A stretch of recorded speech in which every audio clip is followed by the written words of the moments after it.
So this variable thermal conductivity, the temperature changes, your thermal conductivity also changes.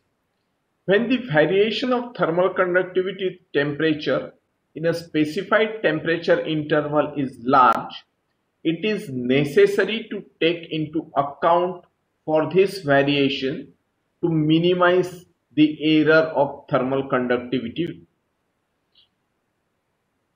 When this variation of thermal conductivity with a temperature Kt is known, the average value of thermal conductivity in a temperature range between T1 to T2 can be determined, and generally for doing the calculations we are taking only this average thermal conductivity for the given temperature range.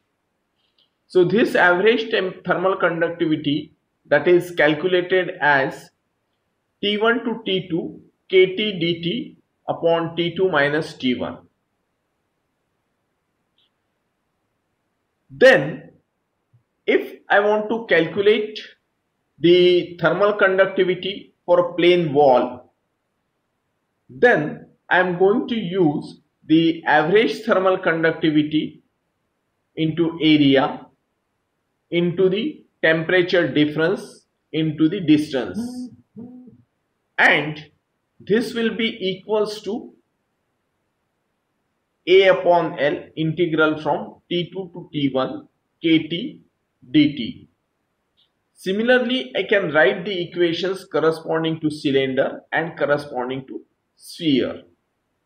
These basic equations are for the variation heat transfer rate for the cylinder and for the sphere.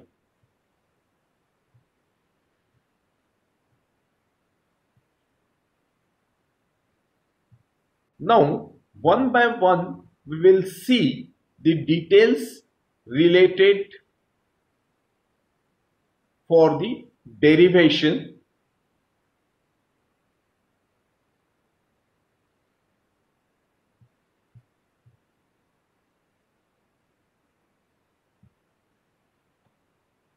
Now, when we talk about the variation of thermal conductivity, there are different equations that can be used. Now, one of the common equation, that is K is equal to K0 1 plus Bt, where K0 is the value of thermal conductivity at temperature T is equal to 0, and beta is the temperature coefficient of thermal conductivity. K0 is the value of thermal conductivity at T equals to 0, and beta the temperature coefficient of thermal conductivity. The effect of variable conductivity on heat flow for one-dimensional system we will now consider. So our basic formula, that is the steady state heat conduction with no heat generation and in one dimensional, our equation that reduces to d by dx of kt dt upon dx. This is from the general heat conduction equation in one dimension without heat generation and at steady state. So this is equals to the 0. Now first we will consider the thermal conductivity Kt, which is a function of K0 into bracket 1 plus beta T. Now I am going to substitute this value of Kt with K0 1 plus beta T. Here I have substituted K0 1 plus beta T, and then simplify it. So on integration you will get this thing plus which is equal to the C1, that is constant of integration, Again we will integrate it, so it becomes k0 t plus beta by 2 t square, which is equal to c1x plus c2. Now using the boundary conditions, that is at t is equal to t1, x is equal to the 0, and t is equal to t2, x equals to the L. So a figure is like this. This is a slab T1. This is T2 wall temperature. This is T2. This is your T1 at x equals to 0, and this distance is L. So at a distance x equal to L, this temperature becomes equals to the T2, right? So these are the boundary conditions. This is nothing but my slab. This is the slab of a thickness L.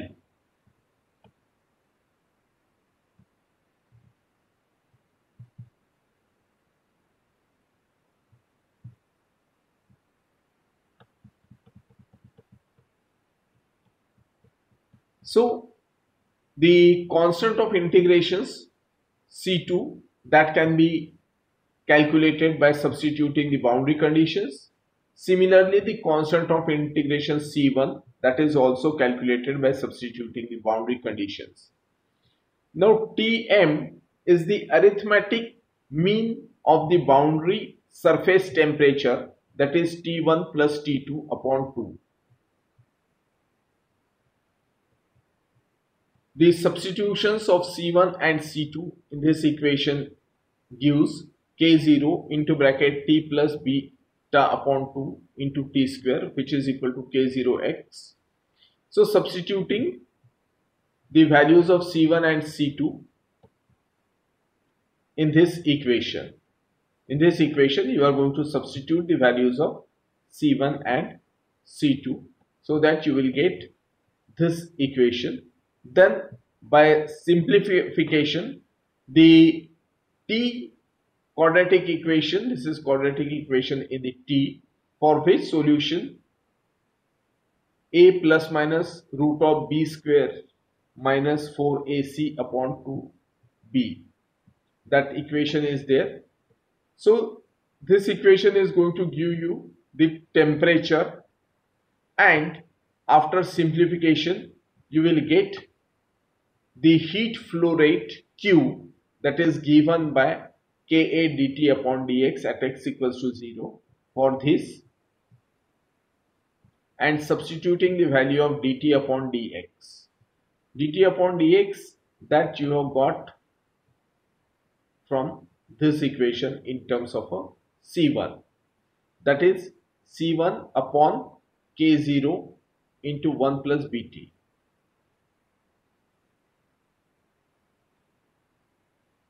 So C1 upon K0 1 plus Bt.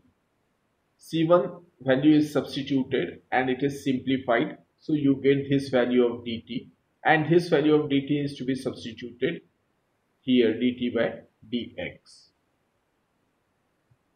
So Q becomes this thing, and after simplification it becomes AKM, that is the mean thermal conductivity, into temperature difference into the L, where Km, that is the mean thermal conductivity, that is K0 1 plus beta Tm.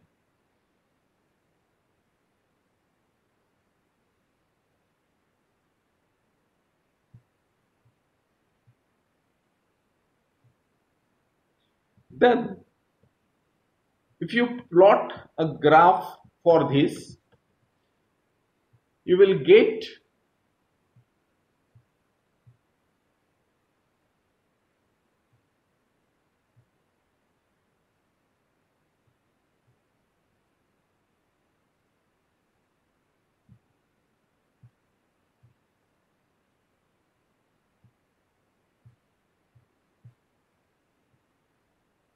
when you plot a graph for this plane wall with a relation of kt, which is equal to k0 into bracket 1 plus bt, then at a distance 0 to L. So this temperature T1 to T2, the value of beta, if it is greater than 0, you will get a curvature like this. If the value of beta that is equal to 0, that means kt, which is equal to the k0, then you will get a gradual decrease, a proportionate decrease. However, if beta is less than 0, then T1 to T2 path will be taken like this.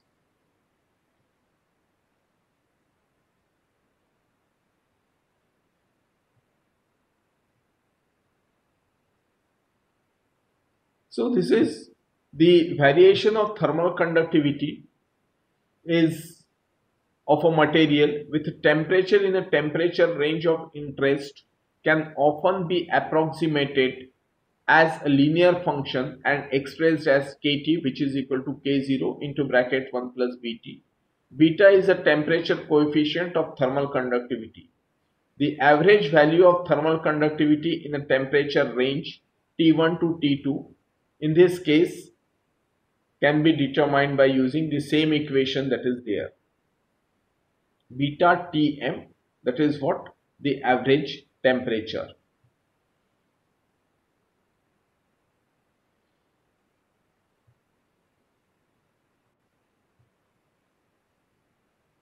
Now this same equation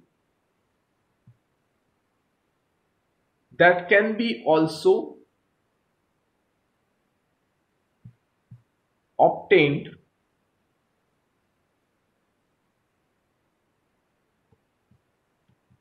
by simple simplification by integration process.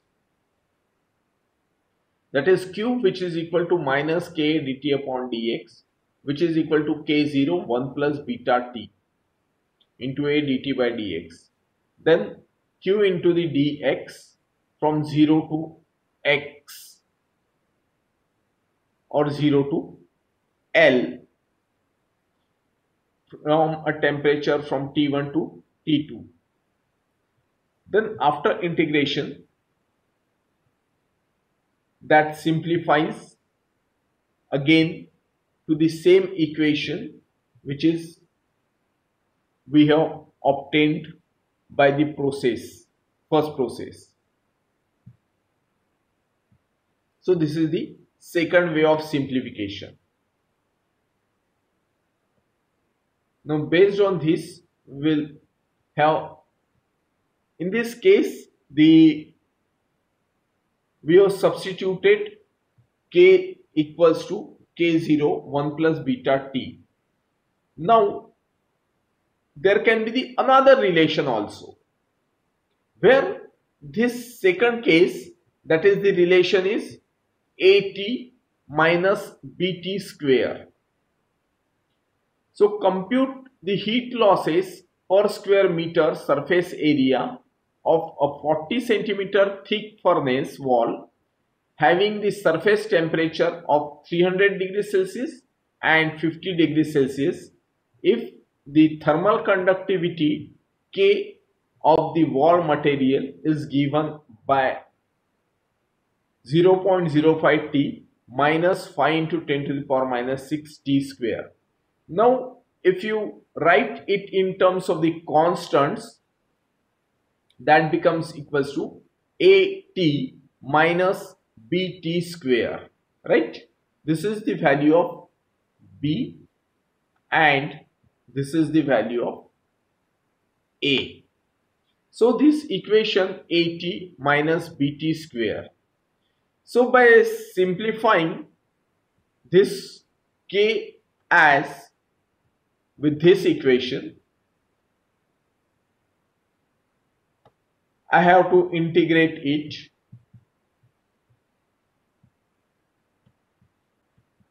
from temperature T1 to T2. So it becomes 435 watt per meter square.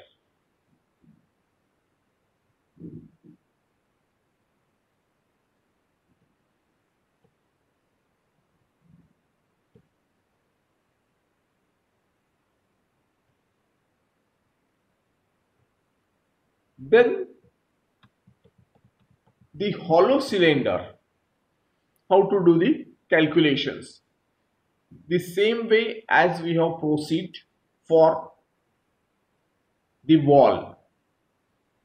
The three-dimensional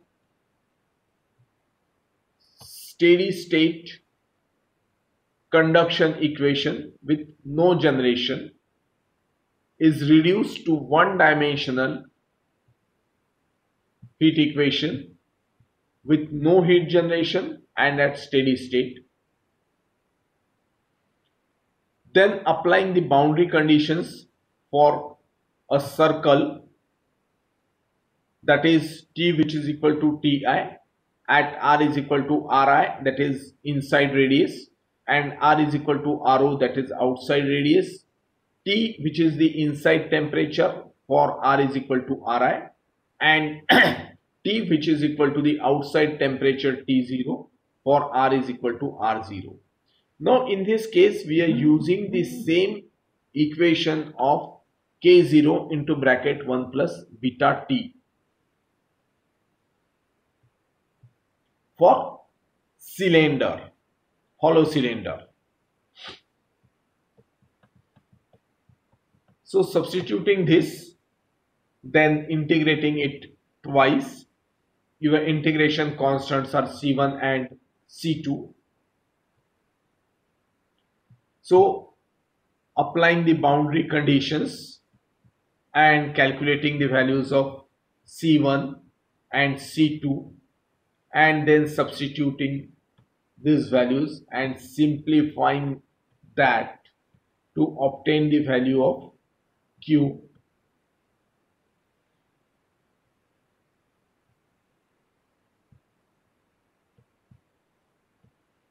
So that you will get Q which is equal to the K0 into 1 plus beta Tm into 2 pi L into Ti minus Tu upon ln of Ro upon Ri, where this value of K0, that is equal to the Km. So it reduces to your general normal standard equation. So in general case we are taking into account the value of average thermal conductivity only. The second way is to directly substitute in the Fourier law. The above way, that was from the general heat conduction equation. This is from the Fourier law. Fourier law, for this area is 2 pi r into the L, and K, that is the thermal conductivity, that is K0 1 plus beta T. So substituting this and integrating it from Ri to Ro and from temperature Ti to To. So Q, that simplifies to 2 pi Km into L into Ti minus To upon ln of Ro upon Ri. The same equation as that what you have obtained from here this way, from general heat conduction equation and from Fourier law. दोनों veg से आप calculate कर सकते हैं, derivation कर सकते हैं.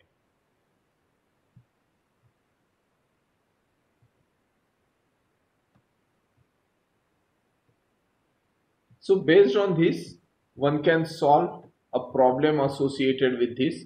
A thick walled copper cylinder has an inside radius of 1 centimeter and an outside radius of 2 centimeter.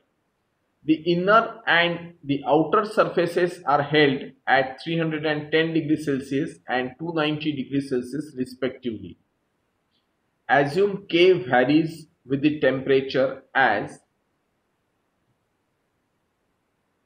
with this relation, that is K0. This is the K0 into 1 plus beta T.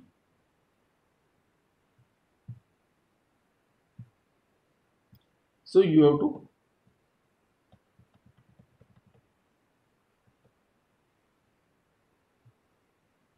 Tm, that is nothing but the temperature, average temperature, that is the 310 to 150 degrees Celsius. This T minus 150 that is there. That is why 310 minus 150 plus 290 minus 150 divided by 2, which is coming as 150 degrees Celsius, that is the average temperature. So here you have substituted his average temperature, and here the heat flow that is calculated per unit length. So units are also watt per meter. The next is the hollow sphere with variable thermal conductivity. Now it's a sphere you are assuming. That is for one dimensional heat conduction from the Fourier law we are doing here. So area that becomes equal to 4 pi r square.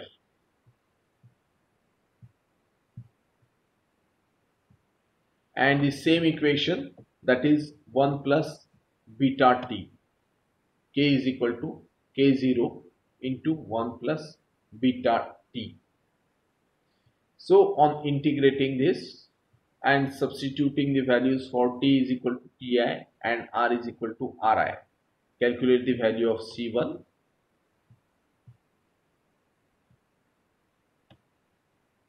and substitute the value of C1 in the concerned equation, so that this expression that gives the variation of temperature, the temperature distribution when the heat flow through sphere and the inner surface temperatures are known. The inner surface temperature Ti that is known, the radius Ri that is known. You are going to able to calculate the temperature T at this distance R. That is the expression for temperature distribution when the heat flow through the sphere and the inner surface temperature are known. Now we have used Kt as a function of K0 into bracket 1 plus beta T.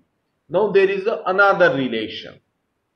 So that is Kt, which is equal to K0 into bracket 1 plus alpha T plus beta T square. This can be the relation. There are so many number of relations. There is also another relation, K is equal to K0 into T square.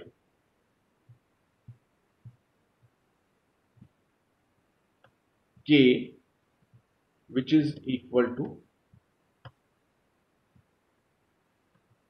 K0 into T square. This is also one of the relations. There are so many relations are there. Out of that, the few are discussed here. That is, I am going to substitute this value of K, 1 plus alpha T plus beta T square. This is for the sphere, so it is 4 pi r square. So dr upon r square, which is equal to 4 pi k dt. Substitute the value of this K as the above value Kt. And then simplify it for the radius A to B. And from temperature T1 to T2. So you will get a variation of you will get the heat transfer rate, which is incorporating the 4 pi k0 AB, B minus A and B are the radius, that is inner radius to outer radius, and from temperature T1 to T2. So this is one of the equations. Similarly, you can also work for the different equations incorporating k is equal to k0 into t square.